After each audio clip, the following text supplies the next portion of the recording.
Hello everyone, स्वागत है आप सभी लोगों का ICAI टैली एकेडमी के आज के इस लेक्चर में। तो फ्रेंड, आज हम लोग अकाउंटिंग स्टैंडर्ड का अगला पार्ट कवर करने जा रहे हैं, जिसमें हम लोग जिसमें आज पढ़ने वाले हैं अकाउंटिंग स्टैंडर्ड 8 के बारे में। तो सबसे पहला सवाल बनता है कि सर अकाउंटिंग स्टैंडर्ड 8 होता क्या है या फिर ये किस चीज़ से संबंधित है। तो accounting standard 8 basically research and development से संबंधित है। रिसर्च एंड डेवलपमेंट से संबंधित है। बेसिकली होता क्या है कि जब कभी भी कोई कंपनी कोई नया प्रोडक्ट लॉन्च करती है तो लॉन्च करने के समय उनको क्या करना पड़ता है, तो उसको टेस्टिंग करना पड़ता है। उसको क्या करना पड़ता है, टेस्टिंग करना पड़ता है। रिसर्च पे, डेवलपमेंट पे, रिसर्च पे और डेवलपमेंट पे क्या करना पड़ता है, तो खर्च करना पड़ता है। बेसिकली रिसर्च का जितना सारा खर्च होता है वो क्या होता है, तो वो उसी साल PL में ट्रांसफ़र करना पड़ता है। क्योंकि यहाँ पे दो अलग अलग वर्ड है, एक होता है रिसर्च, एक होता है डेवलपमेंट। रिसर्च पे अगर मैंने कोई खर्च किया अगर, तो ये श्योरिटी नहीं है कि उस रिसर्च को करने से कुछ पॉजिटिव रिजल्ट आए ही आए, ठीक है ना। तो इसी वजह से रिसर्च वगैरह पे कुछ खर्च अगर होता है तो उस रिसर्च को उसी साल में, उसी समय में क्या करना पड़ता है, तो प्रॉफिट एंड लॉस अकाउंट में ट्रांसफ़र करना पड़ता है। तो सिंपल सी बात आप समझ के रखो कि अकाउंटिंग स्टैंडर्ड 8 बेसिकली इस चीज़ से संबंधित है कि अगर आपने किसी रिसर्च पे, किसी डेवलपमेंट पे अगर खर्च किया तो उस रिसर्च को, उस डेवलपमेंट को जो भी खर्च होगा वो सारा का सारा खर्च हम लोग को क्या करना पड़ता है, तो प्रॉफिट एंड लॉस अकाउंट में ट्रांसफ़र करना पड़ता है।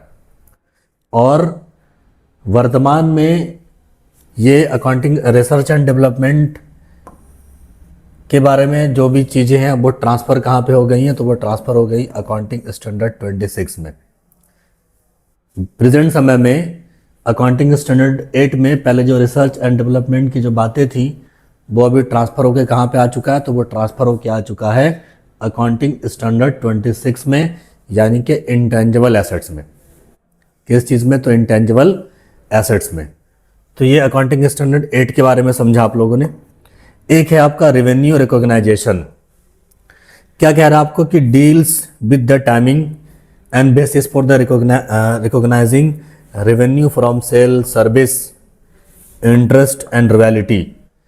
कहने का मतलब ये आपको ये कहना चाह रहा है कि अकाउंटिंग स्टैंडर्ड 9 आपका किस चीज़ से संबंधित है, तो 9 आपको ये कहना चाह रहा है कि सेल या सर्विस कंप्लीट होते ही रेवेन्यू को रिकॉग्नाइज मान लेना है।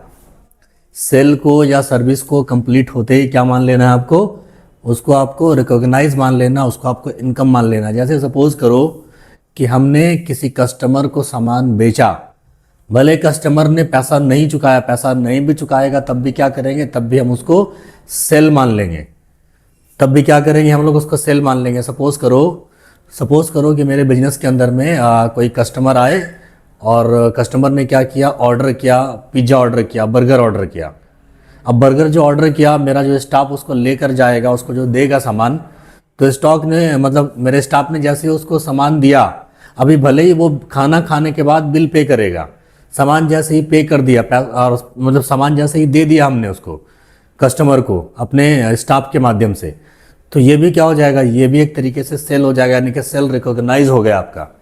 तो कहने का मतलब कि अकाउंटिंग स्टैंडर्ड 8 बेसिकली 9 किस चीज़ से संबंधित है, तो रेवेन्यू के रिकॉग्नाइजेशन से। ऑब्जेक्टिव आपसे पूछा जाता है कि अकाउंटिंग स्टैंडर्ड 8 किस चीज़ से संबंधित है, तो ये रेवेन्यू को रिकॉग्नाइज से संबंधित है।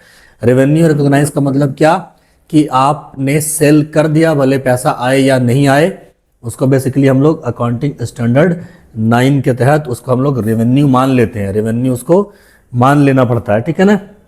इसी तरीके से आगे अगर आप देखें तो आगे आपको कह रहा है क्या, अकाउंटिंग स्टैंडर्ड 10, यानी कि बिजनेस में अकाउंटिंग स्टैंडर्ड 10 किस चीज़ से संबंधित है, तो property, plant and equipment. Accounting standard 10 किस चीज़ से संबंधित है, तो प्रॉपर्टी से संबंधित, प्लांट से संबंधित एंड इक्विपमेंट से संबंधित।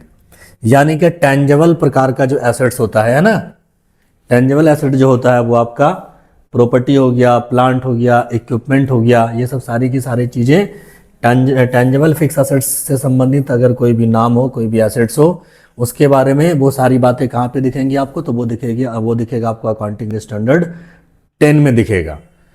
तो कुल मिलाकर अकाउंटिंग स्टैंडर्ड 10 बेसिकली किस चीज़ से संबंधित है, तो टेंजिबल एसेट्स से।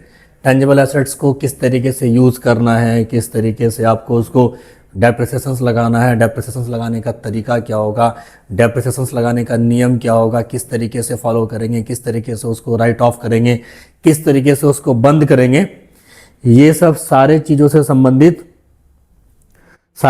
संबंधित जो होगा वो किस में होगा, तो वो अकाउंटिंग स्टैंडर्ड 10 में होगा। यानी कि अकाउंटिंग स्टैंडर्ड 10 बेसिकली किस चीज़ से संबंधित है, तो टेंजिबल फिक्स एसेट से संबंधित है। 8 आपका 9 किस चीज़ से संबंधित है, तो 9 रेवेन्यू के रिकॉग्नाइजेशन से संबंधित है। 8 किस चीज़ से संबंधित है, तो वो रिसर्च एंड डेवलपमेंट से संबंधित है। तो इस तरीके से अकाउंटिंग स्टैंडर्ड 8, 9 और 10 हम लोग का कंप्लीट होता है। इसी तरीके से हम लोग कल के क्लास में फिर आगे कंटिन्यू करेंगे वीडियो को। Thank you for watching.